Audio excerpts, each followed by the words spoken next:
A vida é demasiado grande, bela e misteriosa para caber dentro de nossas estreitezas. E é com esta frase que eu saúdo a todos que nos acompanham aqui no programa Investigações para o Viver, da TV Suprem e também pelo YouTube. E gostaria de iniciar essa explanação ressaltando que a sociedade teosófica sempre esteve na vanguarda da história, principalmente quando falamos de direitos humanos e igualdade entre homens e mulheres. E nem poderia ser diferente, porque a sociedade teosófica tem como principal princípio formar um núcleo da fraternidade universal sem qualquer distinção de gênero, etnia, opção religiosa ou condição social. E essa representatividade feminina à frente da sociedade teosófica, em momentos que a mulher sequer tinha direitos políticos, sempre foi uma característica que sempre chamou muito a minha atenção desde que entrei aqui nessa instituição. E no Brasil não foi diferente. Seja à frente das lojas, dos guetes, nas funções administrativas, as mulheres sempre tiveram um papel de destaque e de muita efetividade. E é por isso que hoje eu gostaria de homenagear uma ilustre teosofista brasileira, escritora, que chegou a ser a primeira presidente mulher da Sociedade Teosófica no Brasil, na década de 60. Eu falo da nossa ilustre irmã, Zinira Riedel de Figueiredo. Nós não temos muitos detalhes da vida de Zinira, mas, pela beleza e profundidade de suas obras, é perceptível que se trata de um ser de elevada estatura espiritual e de muita sabedoria. Sabemos que ela foi casada com Joaquim Gervásio de Figueiredo, ambos maçons, do grau 33º, da Ordem do Oriente da Maçonaria Mista Internacional. Esta ordem ela remonta aos mistérios do Antigo Egito e que aceita indistintamente homens e mulheres em suas colunas. E aqui eu abro um parêntese para dizer que poucos são aqueles que conseguem chegar em uma única vida a esse grau dessa ordem. Alguns detalhes da vida de Zinira. Nós sabemos que ela viveu no período de 1893 a 1987, ou seja, ela deixou o plano físico aos 94 anos. Ela foi escritora, professora e tradutora. Presidiu a ST no Brasil no período de 1964 a 67. Ela também pertenceu ao ciclo esotérico da Comunhão do Pensamento, que, segundo dizem os historiadores, foi a primeira ordem esotérica fundada no Brasil 10 anos antes da Sociedade Teosófica. E dentre as obras de Zinira, eu gostaria de destacar a Sabedoria Esotérica, Introdução à Filosofia Esotérica, Iniciação Esotérica, Meditações sobre a Vida, o Evangelho de Buda e as Leis Ocultas para uma Vida Melhor. E é justamente sobre uma dessas obras, Meditações sobre a Vida, que eu gostaria de compartilhar com vocês hoje algumas reflexões trazidas pela nossa irmã sobre diversos temas analisados à luz da teosofia e, por serem ensinamentos atemporais, podem ser aplicados em todas as épocas.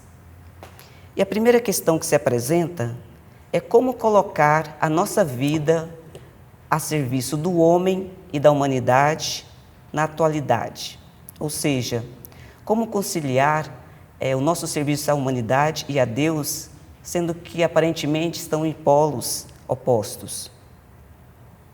Para nossa irmã Zinira, já foi o tempo em que o homem, para seguir um caminho espiritual, ele deveria se isolar em mosteiros, cavernas ou florestas. Não há mais como separar o homem que procura a vida espiritual do homem público. O mundo é um só e a espiritualidade está no homem em todos os momentos da sua vida. Não tem como separar o divino do profano.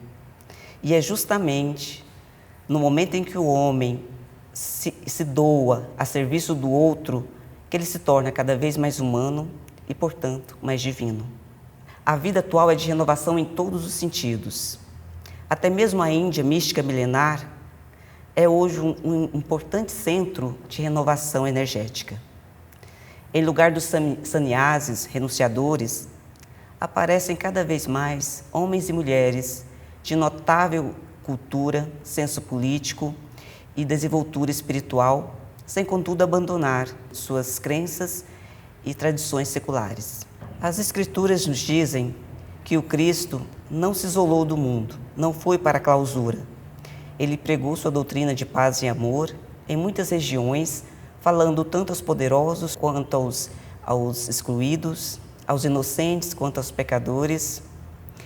E da mesma forma o Buda, que pregou sua doutrina de igualdade social, desarmando assim os brâmanes.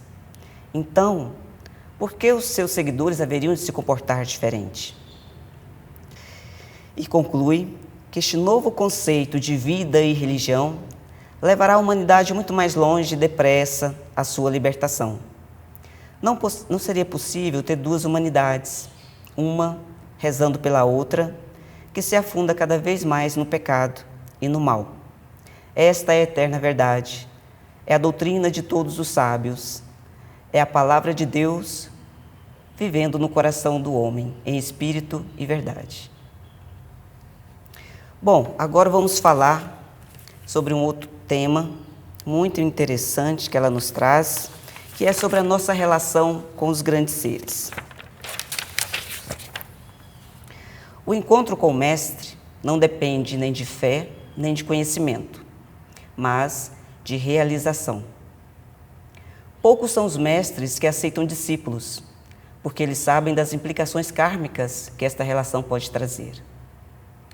Mas aqueles que querem encontrar os mestres deverá aprender a parar de pedir e começar a doar-se. Deve esquecer as ilusões do mundo que o rodeia e viver como se vive uma flor, perfumando cada ambiente onde se encontra. O encontro com o Mestre depende de um altruísmo sem limites, um imenso amor puramente universal, pureza de sentimento e pensamento, ter uma vida nobre com retidão e princípios éticos, uma visão perfeita do que a vida realmente é, fazer da personalidade um instrumento em favor dos seus irmãos. Tem que esquecer do passado e não se preocupar com o futuro. Crente que, vivendo no presente, estará construindo nobremente um futuro feliz e se preparando nobremente para aquele encontro com os seres que virão para nos auxiliar e que estão aqui, sempre à disposição.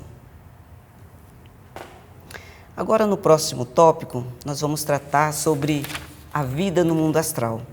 Como a nossa irmã Sinira via a vida no mundo astral. Há entre os espiritualistas em geral uma preocupação muito grande com o plano astral e suas manifestações no mundo físico, pois o que plantamos aqui repercutirá depois da nossa morte. O plano astral não é muito diferente do plano físico. O que acontece é que há uma continuidade de nossos pensamentos e sentimentos que se assemelha a um filme de uma história que ainda não terminou. Vivemos aqui com alegrias e tristezas, projetando formas belas e feias, criando karmas bons e maus. E quando lá chegamos, encontramos esse ambiente preparado por nós próprios e que será de agora em diante a nossa morada. Então, aquilo que criamos no passado retorna a nós. E disso cresce uma consciência muito grande da responsabilidade que nós temos, não só com a evolução da nossa vida, mas também de todos os seres que nos cercam. Percebemos que a nossa matéria astral está sujeita à influência de nosso pensar e sentir, e o seu aperfeiçoamento depende muito da nossa ação mental inteligentemente dirigida sob a orientação do nosso eu superior. Recebemos também prêmios pelos nossos trabalhos. O karma bem pago, seja com ações de dor, sofrimento, ou ações heróicas, benéficas, altruístas e benevolentes, podem nos revestir de uma luz angélica, e isso pode nos preparar para ouvir a maravilhosa música dos anjos. Encontramos novos habitantes desse mundo, os seres angélicos, que estão dispostos a nos auxiliar e a servir-se de nós. Eles nos pedem retidão, princípios éticos, pureza, impessoalidade em nossas ações, para que possam se aproximar de nós. E quando conseguimos adquirir essas habilidades, essas qualidades, o nosso encontro com eles é radiante. E não é só através do portal da morte que nos encontramos com esses seres. Sempre ao deitar, quando deixamos o plano físico, também é possível nos encontrar com esses seres no mundo astral. Podemos ser submetidos a provas ou experiências, se assim o nosso desenvolvimento espiritual autorizar. E se triunfarmos, podemos ser colocados e incluídos em algum desses numerosos grupos de auxiliares invisíveis. Mas o êxito no plano astral pressupõe a aquisição de certos hábitos, o serviço desinteressado, o equilíbrio em tudo, alimentação pura, estudo e meditação. As leituras referentes à vida astral também muito ajudarão nesse processo.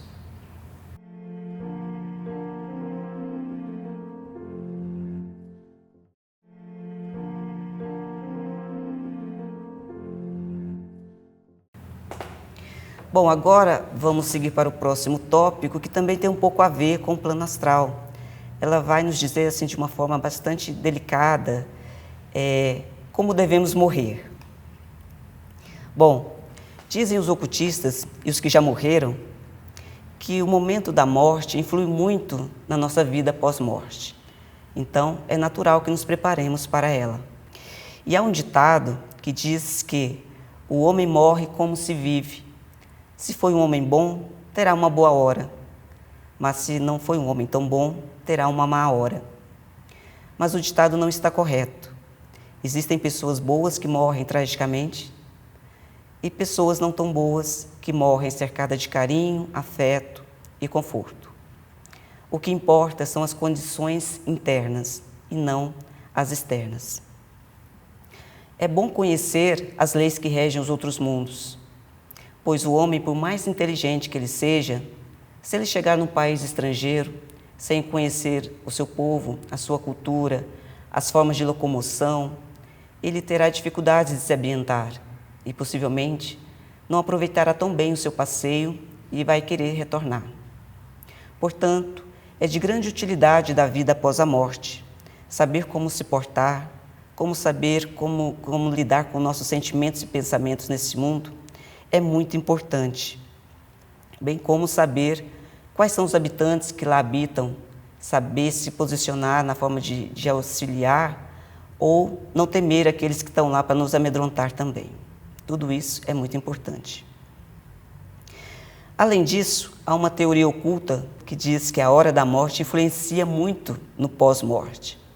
E como não sabemos qual é a nossa hora, é importante saber nos prepararmos para esse momento. Esse conhecimento chama-se orientação. O homem que educa sua mente, seja nos momentos de prazer ou de dor, ele saberá, no momento da desencarnação, tranquilizar sua mente e mesmo que ocorra alguma situação trágica, ele saberá tranquilizar, serenar e organizar a sua mente de forma que ele saberá colocar cada coisa no seu devido lugar. E nesse momento sério, belo, que é o momento da morte, ele vai saber sozinho se guiar nos primeiros passos, dando seus primeiros passos no mundo astral. Grande é o número de pessoas que dão muito trabalho aos auxiliares invisíveis. Portanto, é importante que saibamos como nos portar e nos orientar nesse momento. O auxílio dado pelas pessoas que nos rodeiam, que rodeiam o moribundo no momento da morte, é muito importante. Mas aquele ser que aprende a educar a sua mente, deixando-a tranquila mesmo nos momentos de perturbação, esse saberá aproveitar essa dádiva de fazer essa passagem de uma forma bela e tranquila. Pois aquele que sabe educar a sua mente, ter uma mente tranquila, terá não só uma bela morte, mas também uma boa vida. Bom, pessoal, agora o próximo tópico é como a nossa irmã Senira viu o papel da mulher na sociedade atual. A mulher precisa tomar as rédeas do seu destino e da humanidade. Ela que foi o símbolo do amor e da beleza na Grécia Antiga, da doçura e do perdão no cristianismo, e a Eva causadora de todos os males da humanidade, precisa se autorrevelar. E somente com o estudo acurado de si mesma, ela vai deixar de ser aquilo que todas as épocas têm feito dela. Não deve limitar-se à sacerdotisa do lar, mas também não deve abandoná-lo. É necessário criar lares sadios e serenos. A mulher que tem uma boa relação consigo mesma, ela entende melhor os seus filhos, marido, amigos, empregados e servidores. E é da relação mútua estabelecida no lar que nasce a relação mútua na sociedade em moldes perfeitos. O fato de executar tarefas ditas masculinas ou profissões ditas masculinas não impede que seja feminina. Sua presença deve ser força construtora em todos os meios. Sua ação deve ser inspiradora do bem, do belo, do puro e do ideal. Sua inteligência deve ser luz branca da paz invadindo o mundo, com o espírito de amor e perdão. Muito se espera da mulher, mas a primeira ação deve partir dela própria, e só a partir daí ser a servidora da humanidade. As várias yogas e suas finalidades. Poderíamos dizer que a yoga é a verdadeira religião, porque religião nada mais é do que o religare da matéria ao espírito, ou do homem a Deus. Muitos místicos têm sido yogis, porque eles conseguiram alcançar essa conexão entre a sua mônada e o seu eu superior e assim a divindade. Se analisarmos as palavras do Cristo, eu e meu Pai somos um, vamos ver que nesse momento espiritual em que ele teve esse êxtase, a sua vida não se separou da do Criador, mas se unificou com a dele.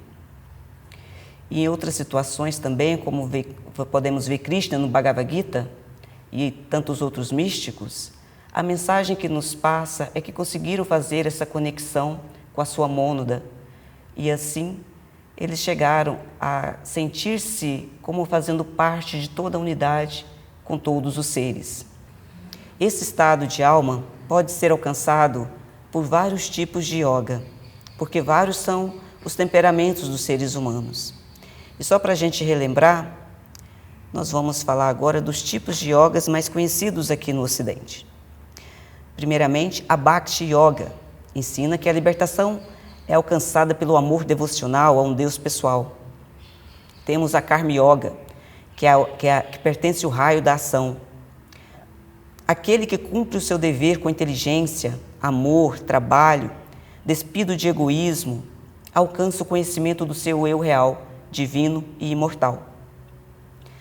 A Hatha Yoga nos ensina como alcançar a saúde perfeita, impedir a decadência e a velhice.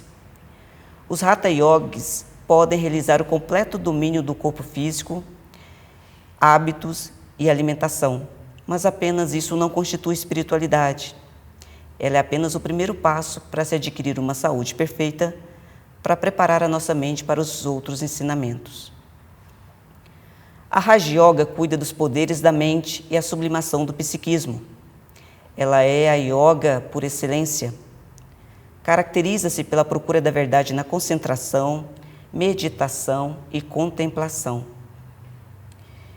Pois é conhecida como método soberano, porque o homem que possui uma mente bem desenvolvida é capaz de governar a sua natureza física e alcançar a verdade.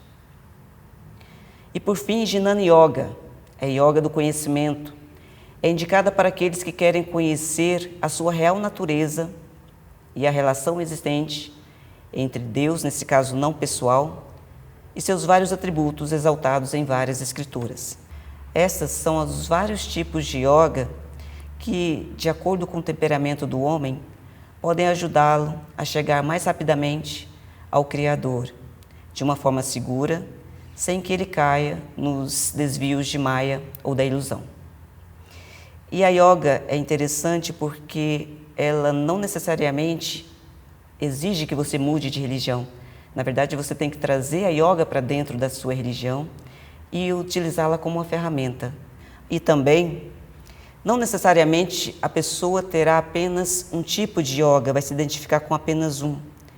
Mas, no decorrer da sua vida, há momentos em que ele vai estar mais devocional, mais bhakti, há momentos que ele vai ter que trabalhar, seria o Raja Yoga, o Karma Yoga, e momentos que ele procuraria mais o conhecimento, enfim. A yoga, ela vai trabalhando o indivíduo durante a sua vida, pois há momentos em que ele poderá estar mais devocional, outros momentos trabalhar mais de forma altruísta, o Karma Yoga. Haverá momentos em que ele vai procurar desenvolver sua mente, o Raja Yoga, e o Jnana Yoga também, quando ele quiser buscar o conhecimento. Ou seja, a yoga é uma ferramenta que vai se moldando e moldando o ser humano na medida em que ele vai evoluindo.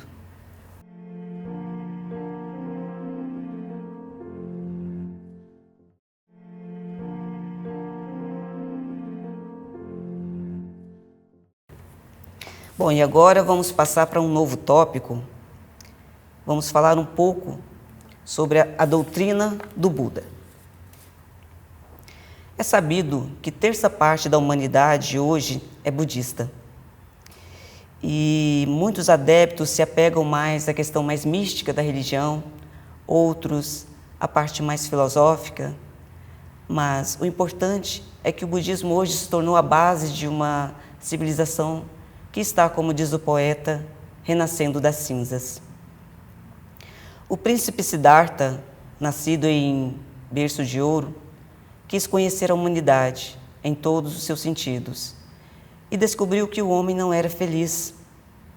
E justamente na autolibertação do ego é que ele se baseou toda a sua teoria. Em sua peregrinação, Siddhartha foi vítima de todas as tentações da personalidade, mas, atraído pelo Espírito Divino, sentou-se sob uma árvore e meditou na vida, na morte, nos sofrimentos da humanidade. E, iluminado seu espírito, ele mergulhou sua consciência na paz do Nirvana. O Nirvana do Buda é um estado de alma no qual o homem, depois de purificar-se do egoísmo, renunciar às solicitações de prazer, ele coloca a sua vida, o foco da sua vida, apenas no cumprimento do seu dever. E enquanto meditava sobre os problemas, o príncipe teve uma visão de uma figura majestosa, cheia de dignidade e paz. E Buda lhe perguntou: quem sois?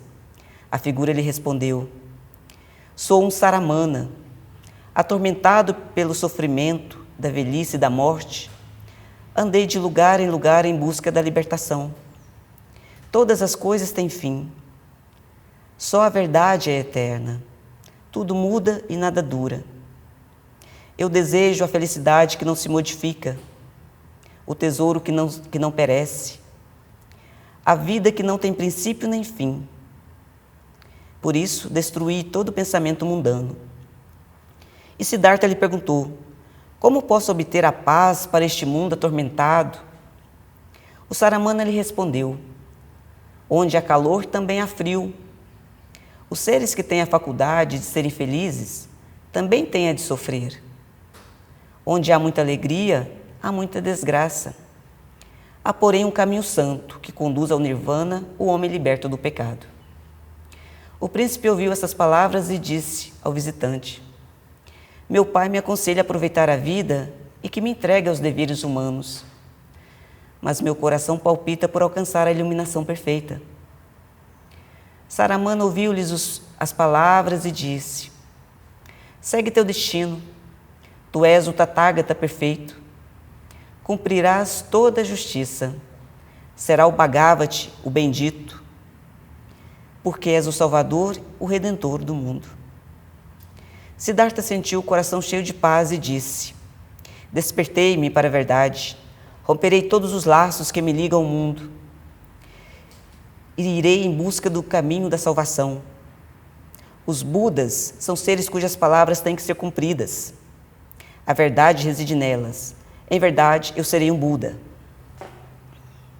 E liberto de todos os males, Buda percebeu que o mundo estava cheio de pecado. sofrimento e erro. Então ele decidiu que iria ensinar a grande lei, o Dharma, para a humanidade. Dharma é a lei sagrada. Só ela pode nos libertar da dor. A causa de toda dor vem da ignorância. Dissipai a ignorância e compreendereis que todo mal está no egoísmo da personalidade. E se destruirdes o eu, estareis acima do nascimento, da velhice, da enfermidade, da morte, e vos libertareis do sofrimento. Então Buda anunciou as 4 nobres verdades. A primeira, a existência da dor. O homem sofre ao nascer, ao crescer, ao morrer, sofre-se junto de quem se ama e sofre quando perde as pessoas que amam. A segunda é a causa da dor, é o desejo. O mundo que nos rodeia está cheio de desejos que ensejam o seu atendimento imediato. Isso gera apego e sofrimento. A terceira nobre verdade é a cessação da dor.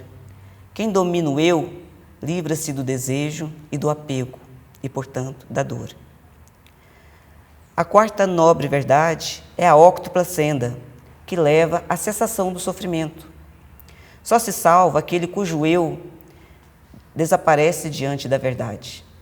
Eis a óctupla senda: reta compreensão, reto propósito, reta linguagem, reta ação, reto modo de ganhar a vida, retos esforços, reta atenção e reta meditação. Este é o Dharma, esta é a verdade, esta é a religião. Os ensinamentos milenares do Buda se assemelham também muito a de um grande pregador hindu chamado Jiddu Krishnamurti, que o sintetiza na fórmula: religião é conduta. Percebemos então que o budismo já não é uma religião apenas oriental, mas uma filosofia mundial, cuja base se assenta na destruição do ego, o causador de todos os males da humanidade. A fraternidade universal só será implementada pelo vencimento do egoísmo. No entanto, muitos seres já ouvem em seu coração as palavras do Senhor Buda, que sobre o ego assim diz: onde está o eu, não está a verdade. Onde está a verdade, não está o eu. A existência do eu é uma ilusão. Não há no mundo vícios nem pecados que não derivam do eu. A paz perfeita só pode ser estabelecida quando desaparecer o eu. Bom, pessoal, muito temos ainda a conhecer do legado da nossa irmã Sinira Riddle, seja por meio das suas obras, seja pelo seu magnífico exemplo de amor à teosofia e à humanidade. E também para nos lembrar da importância de mantermos acesa a nossa memória e poder valorizar essas pessoas extraordinárias que têm trazido a tocha da teosofia de geração em geração até os nossos dias. Eu espero, com essa singela homenagem, ter despertado em vocês um pouquinho da curiosidade em conhecer um pouco mais sobre a obra da nossa ilustre irmã e também do seu companheiro, Joaquim Gervásio, que juntos foram considerados a versão brasileira de Annie Besant e Lydie Bitter. Qual foi o esforço deles em contribuir com a teosofia no Brasil. E para finalizar, ressalto que em certa ocasião, Sinira chegou a ser citada por Paiva Neto em um de seus artigos, servindo de inspiração para a construção do Império da Boa Vontade. E para finalizar, eu deixo aqui a citação de Sinira, que da mesma forma que tocou Paiva Neto, eu espero que toque também o coração e a mente de vocês. Diz Sinira: de cada homem e cada mulher depende o aprimoramento de tudo quanto nasce, cresce, vive e se transforma sobre a terra, porque de fato nada morre. Existe uma contínua transmutação e devemos ser os guias para que essa transformação se faça uma ascensão constante. tornando-se cada vez mais bela e mais perfeita para representar melhor a vida que a anima. Muito obrigada.